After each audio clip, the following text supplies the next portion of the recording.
안녕하세요. 토요미스테리 디바제시카입니다. 왜 아직 구독 안 하셨어요? 이젠 믿고 하셔도 됩니다. 2차 세계대전이 한창이던 1943년 12월 당시 미국과 영국을 주축으로 한 연합군이 이탈리아에서 북쪽으로 진격하면서 독일군과 치열한 전투를 벌이고 있었습니다.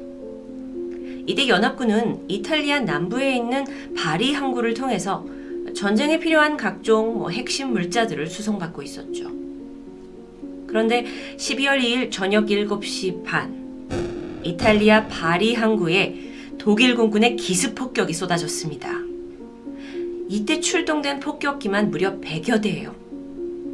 바리 항구에는 연합군의 물자를 대주는 대형 선박들이 30척 이상 정박해 있었고요. 독일군으로선 이걸 모두 파괴해버리는 게 목적이겠죠. 당시 이 폭격으로 인해서 그곳으로부터 11km나 떨어져 있는 건물의 창이 막 흔들릴 정도로 산산조각 날 정도였습니다. 엄청났죠. 독일의 기습작전은 성공했습니다. 이 유조선과 연결된 송유관이 터졌고 기름이 유출됐고 막 대형 화재가 발생했죠. 그러면서 옆에 있던 소형 선박들이 금세 불길에 휩싸였습니다. 총 28척의 화물선이 침몰했고 3만 톤이 넘는 전쟁 보급 문자들이 파괴되고 물에 빠지게 되죠. 안타깝게도 현장에서 1000명 이상 사망했고 800여 명의 사상자가 발생합니다. 그런데 연합군에서는 지금 이 참담한 상황보다 더 우려되는 엄청난 점이 하나 있었습니다.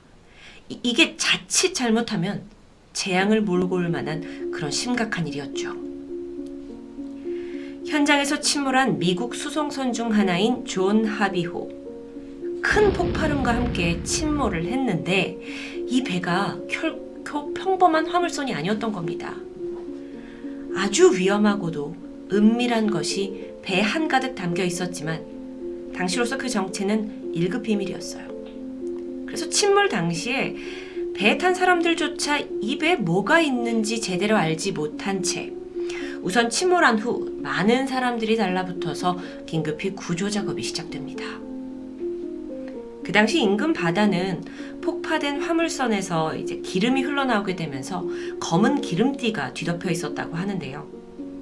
사람들이 구조됐고 그들 중에 이제 외상이 있는 사람들은 곧장 치료를 받을 수 있었지만 단순히 물에 빠지기만 했던 사람들은 몸에 묻은 기름만 닦아낸 채 방치됩니다. 그게 문제였죠. 그들이 구조된 지 12시간이 지난 다음날 아침 8시 이 폭격에서 겨우 살아남았잖아요. 그래서 한숨 돌리던 생존자들의 몸에서 하나둘 이상 증상이 나타나요. 몸 곳곳에서 수포가 생기기 시작하더니 그게 여러 군데로 퍼졌고요.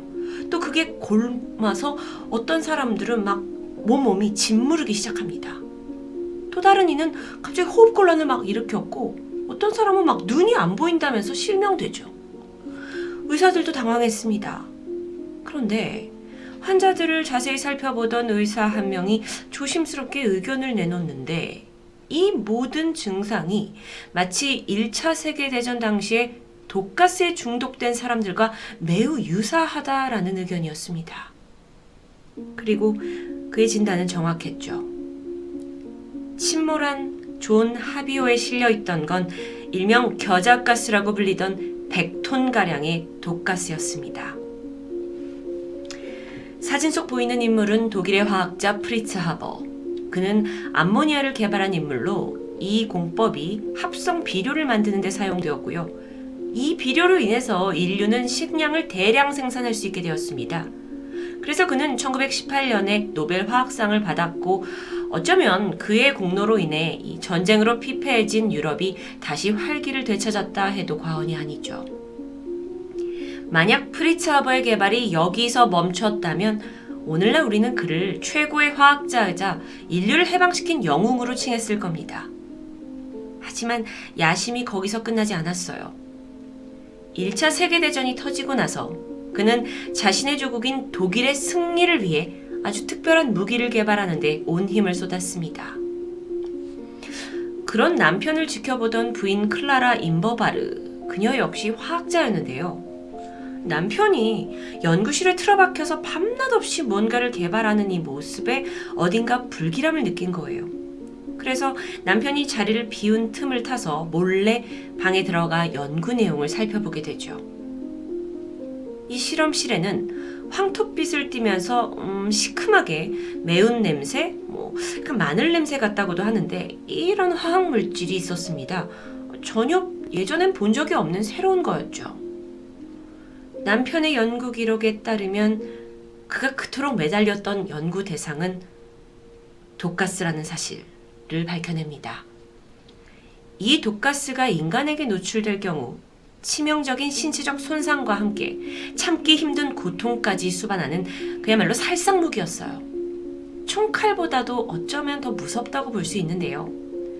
이걸 알게 된 아내 클라라는 남편을 말렸죠.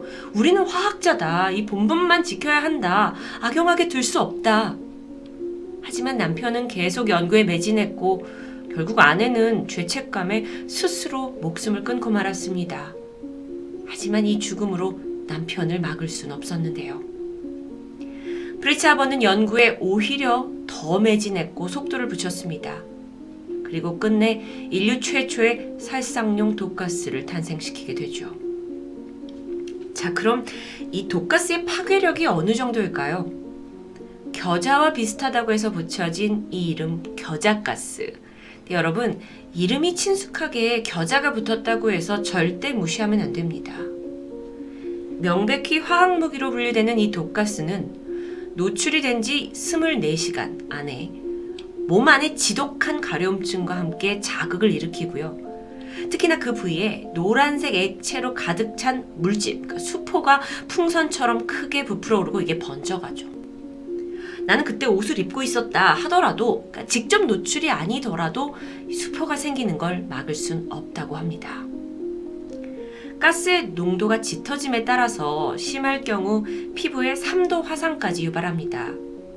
연구 결과 만약 여러분의 몸의 절반 이상이 겨자가스에 노출되었다면 며칠 혹은 몇 달 후에 사망할 확률이 매우 높아지죠.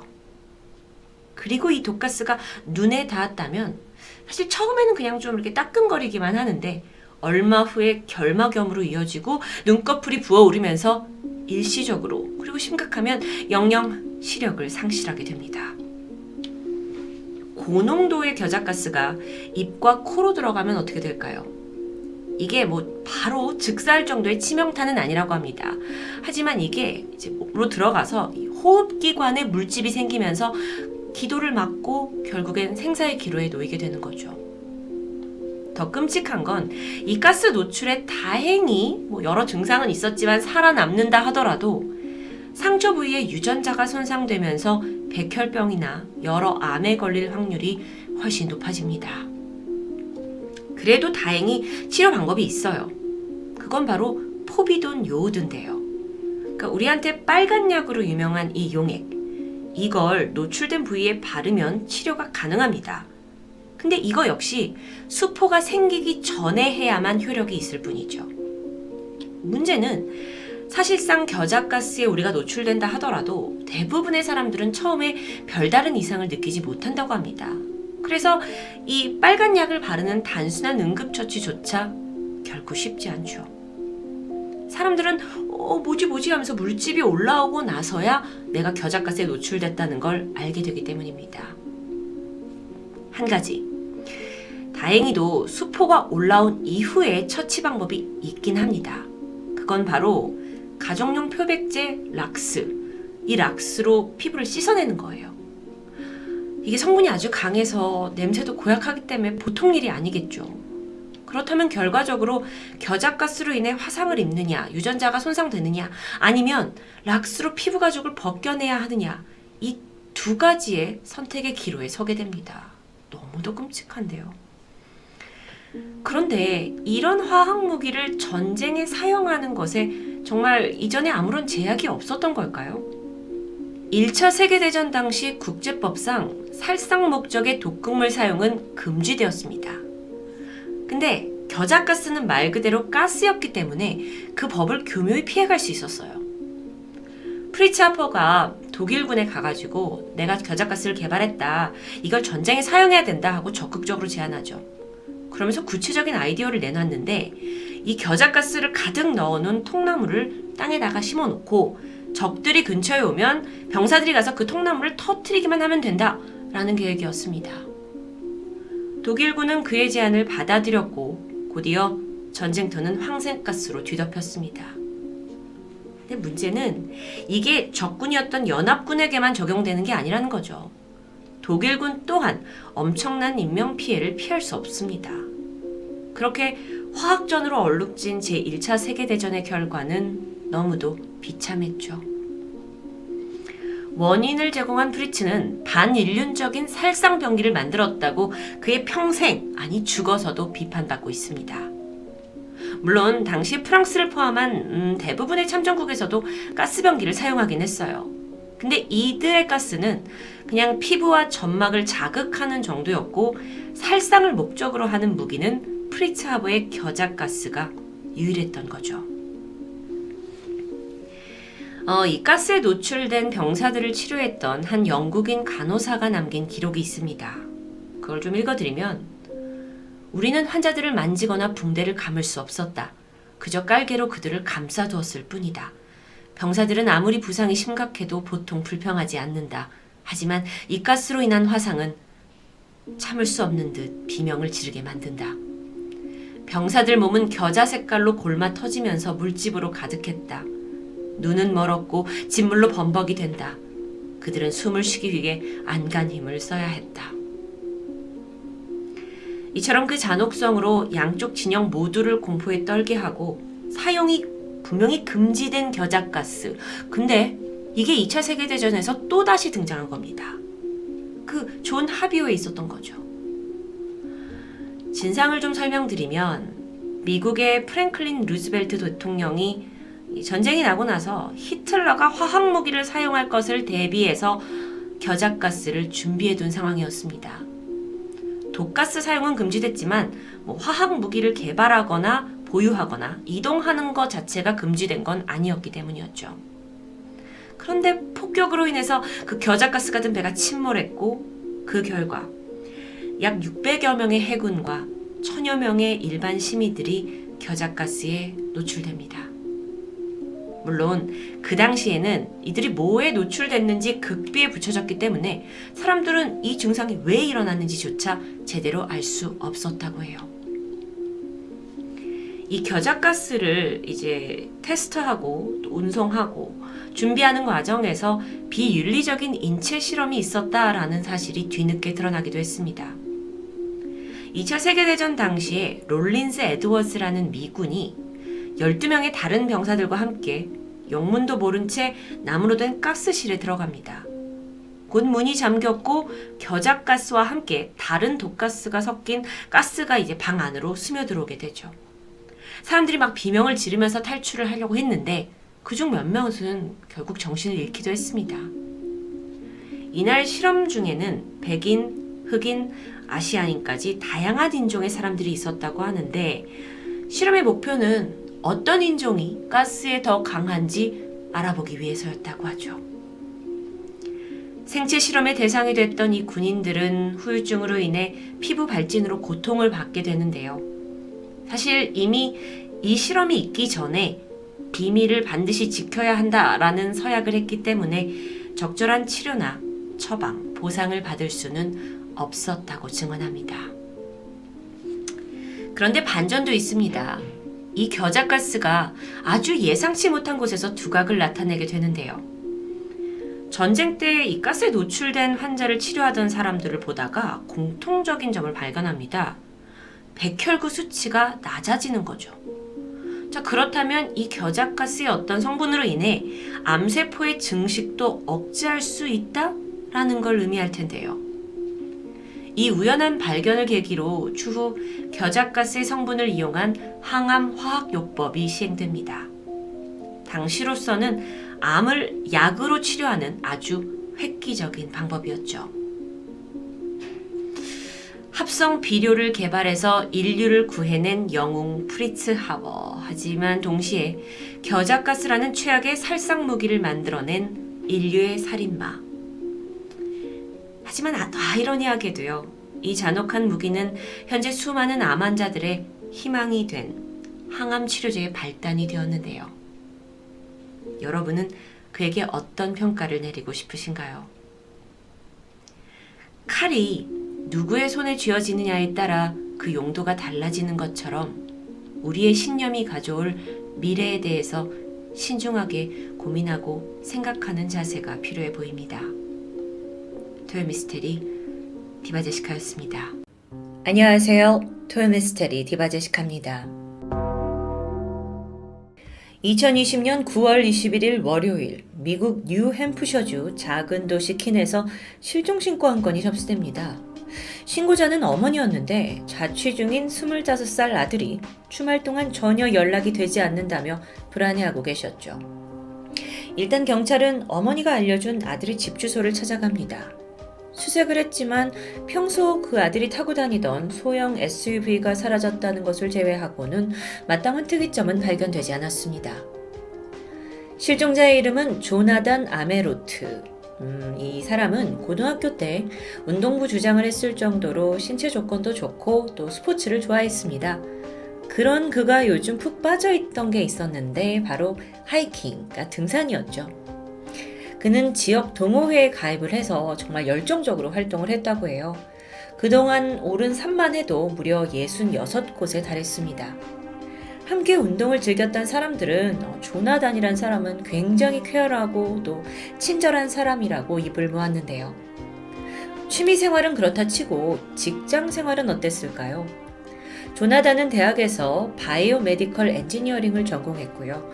현재는 의료기기 회사에서 4년째 근무 중이었죠. 경찰은 조나단이 다니던 회사에 연락을 취했습니다. 예상대로 그는 무단 결근 상태였어요. 근데 평소에 워낙 성실한 사람이라 회사에서도 좀 놀라고 있었는데 혹시 주말 사이에 하이킹을 갔다가 사고를 당한 건 아닐까요? 불길한 예감이 엄습하던 그때 경찰은 회사로부터 또 다른 제보를 하나 듣게 됩니다. 사실 이날 회사에 나오지 않은 또 다른 직원이 한 명 더 있다는 거예요.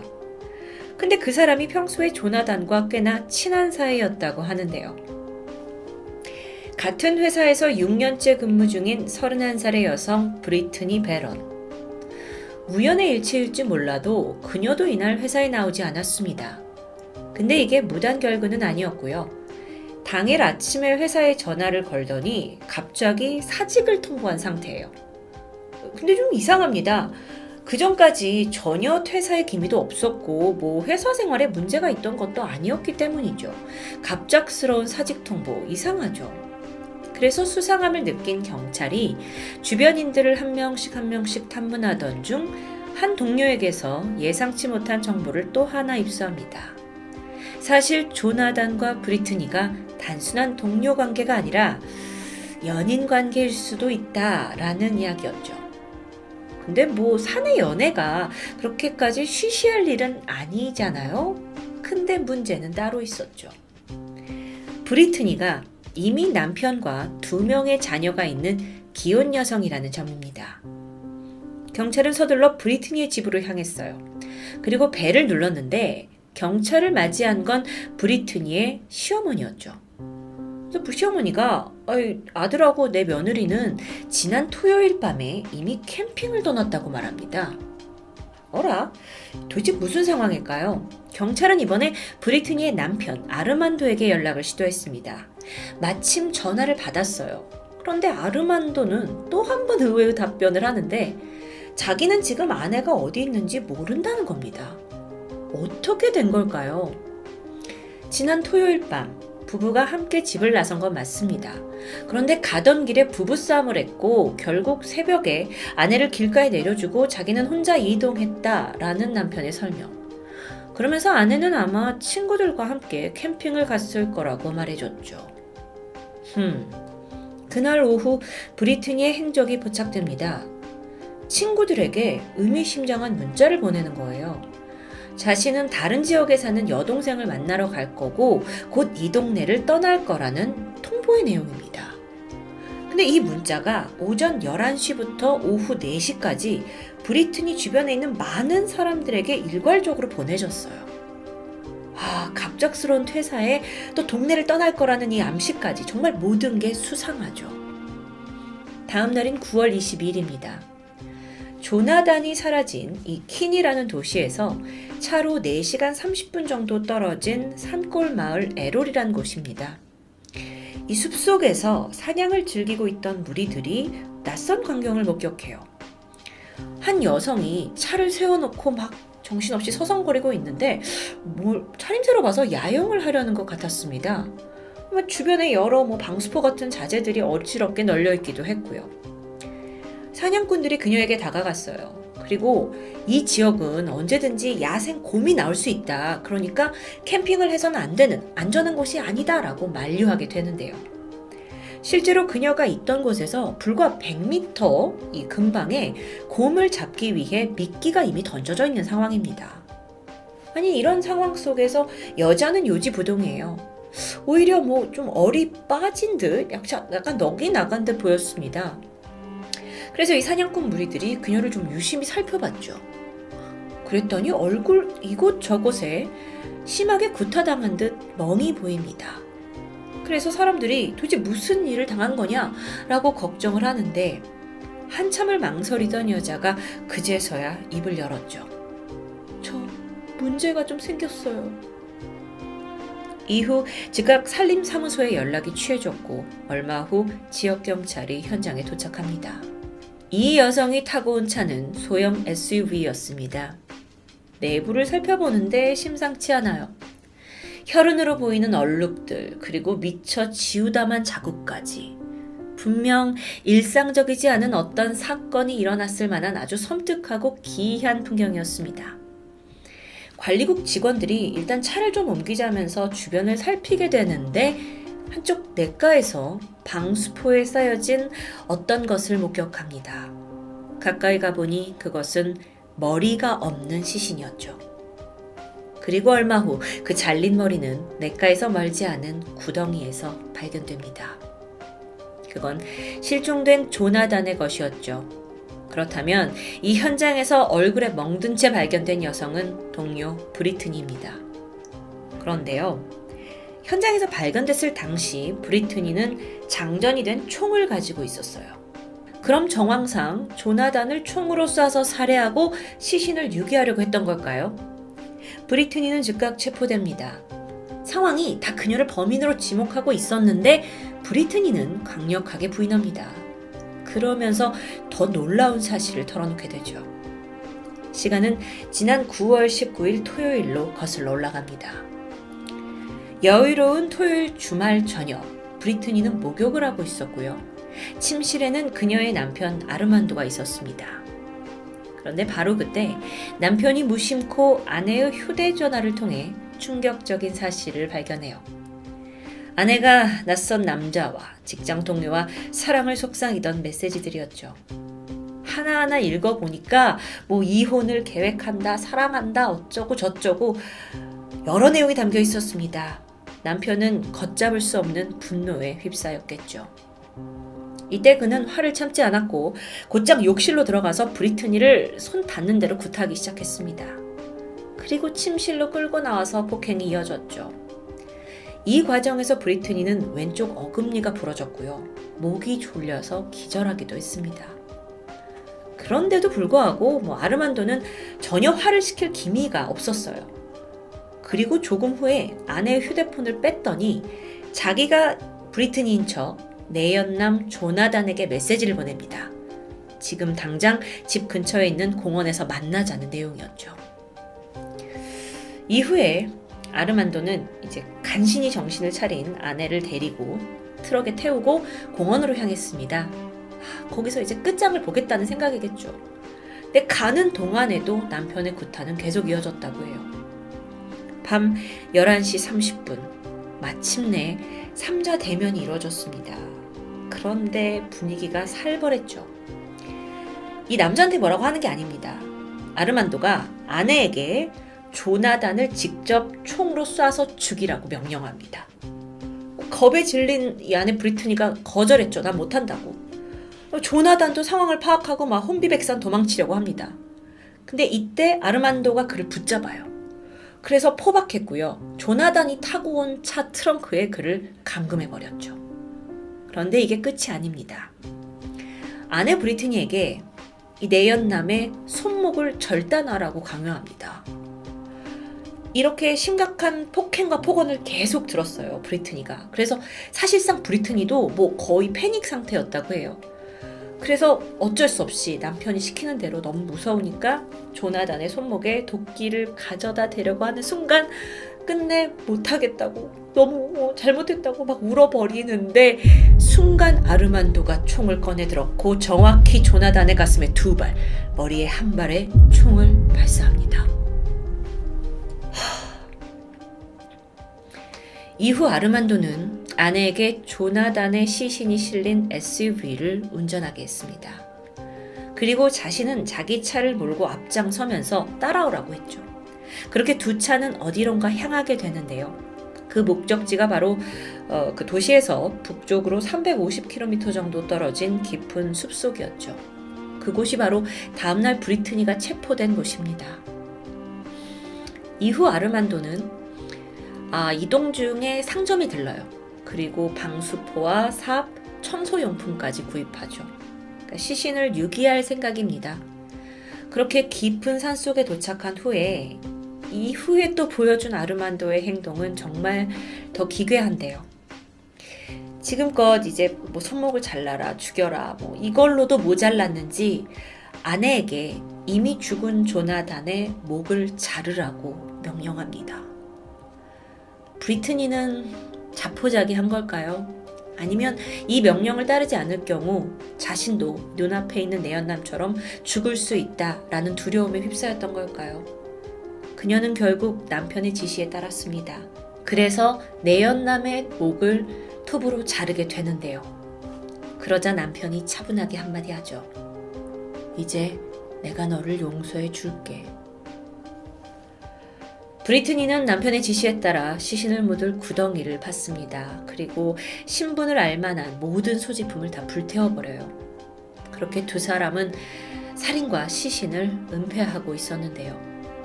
근데 이 과정에서 아르만도가 미처 생각하지 못한 것이 있습니다. 브리트니와 조나단의 이 깊은 연인 관계가 사실 남편인 자신을 제외한 이미 많은 다른 사람들이 알고 있었다는 부분이죠. 다음 날부터 조나단이 연락이 되지 않으니까 주변 사람들이 다 브리트니에게 연락을 하기 시작합니다. 그래서 이걸 알게 된 아르만도는 아내한테 너 회사 그만둬라 라는 전화를 하게 했고요. 또 주변 사람들한테 아예 이 동네를 떠날 거다 라는 문자까지 보내게 합니다. 사실 굉장히 아이러니하게도 이런 급박한 상황 전개로 인해서 경찰이 브리트니를 더욱더 주목할 수 있었던 거죠. 아르만도 본인은 본인이 굉장히 치밀하다고 생각했던 것 같습니다. 여기서 그치지 않았는데 아르만도가 또 하나의 의외의 행동을 보인 부분이 좀 소름 돋습니다. 당시 현장에서 브리트니에게 대뜸 그 살인했었던 흉기 권총을 건네주게 돼요.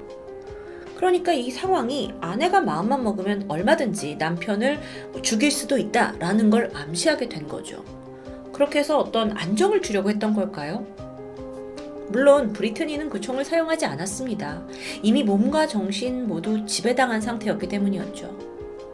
그런데 실제로 더 섬뜩한 건요. 아르만도가 아내에게 총을 준 이유는 따로 있었습니다. 만에 하나 경찰에 발각될 경우 조나단을 살해한 범인을 아내로 몰기 위해서였죠. 그는 시신 유기를 다 끝내고 이렇게 행동합니다. 여기는 곰이 나오는 곳이라 아주 위험하다. 그러니까 호신용으로 이 권총을 가지고 있어라. 너랑 나랑은 시간차를 두고 빠져나가는 게 좋겠다. 이런 조언을 한 후에 자신만 먼저 호련히 현장을 떠나버린 것이죠. 그리고 얼마 후에 브리트니가 사냥꾼들에 의해서 발견된 상황입니다. 그럼 아르만도는 이걸 피해갈 수 있을 거라고 생각했던 걸까요? 그 역시 바로 다음 날 즉각 체포됩니다. 아내의 내연남을 끔찍하게 죽이고 또 아내를 동원해서 시신을 훼손하고 유기한 정말 상상천외의 잔혹 복수고, 법정에선 아르만도는 조나단을 살해한 건 자신이 아니었다, 전적으로 그건 부인이다 라면서 살인 혐의를 강하게 부인했습니다. 브리트니의 변호인은 그녀가 이제 조나단에게 저지른 행동, 또 손목을 자르려고 하거나 시신을 훼손한 이 모든 것은 다 남편의 협박에 따른 위협이었다라고 주장했고요. 그렇게 첨예하게 두 사람이 부딪히게 되는데요. 2021년 10월 재판이 진행됐습니다. 먼저 브리트니는 사체 손괴 그리고 증거인멸 혐의로 7년형을 선고받아요. 그렇지만 2022년 4월 전자발찌를 차는 조건으로 결국 가석방이 이뤄졌죠. 법정에서 그녀는 모든 혐의를 인정했습니다. 그리고 매일 후회하고 있다면서 눈물로 참여했는데요. 반면에 피해자 조나단의 유가족은 브리트니가 그렇게 빨리 전자발찌 차고 가석방된 것에 대해서 크게 반발했다고 알려져 있습니다. 유가족 마음에선 그렇겠죠. 자, 그럼 이제 아르만도에 대한 처분이 남아있죠. 살인, 납치, 가정폭력까지 여러 가지의 혐의로 기소된 후 긴 재판이 이어졌습니다.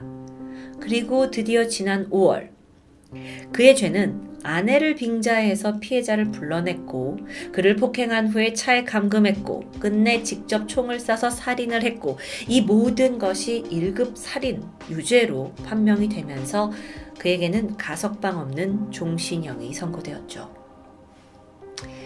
브리트니는요, 최후 반론에서 자신과 조나단은 직장에서 만나서 그저 잠깐의 설레임을 즐겼을 뿐이고 자신은 이미 가정이 있어서 어떠한 발전적인 관계를 원한 건 절대 아니었다라고 호소합니다. 그녀 입장에선 잠깐의 짜릿했던 직장 연애였겠지만 그게 결국 아주 끔찍한 죽음을 불러일으켰죠. 오늘 제가 말씀드린 이 세 사람의 삼각관계 속에서 사실 그 누구의 편도 되어주기가 힘들 것 같습니다. 물론 질투에 눈이 멀어서 끔찍한 살인을 저지른 남편 아르만도는 당연히 그에 맞는 무거운 처벌을 받아야 하겠죠. 그렇지만 정말 나머지 두 사람 또한 무고하다고만 할 수 있을까요? 이렇게 사건을 다루다 보면 사람의 마음이 가장 무섭습니다. 지금까지 토요미스테리 디바제시카였습니다.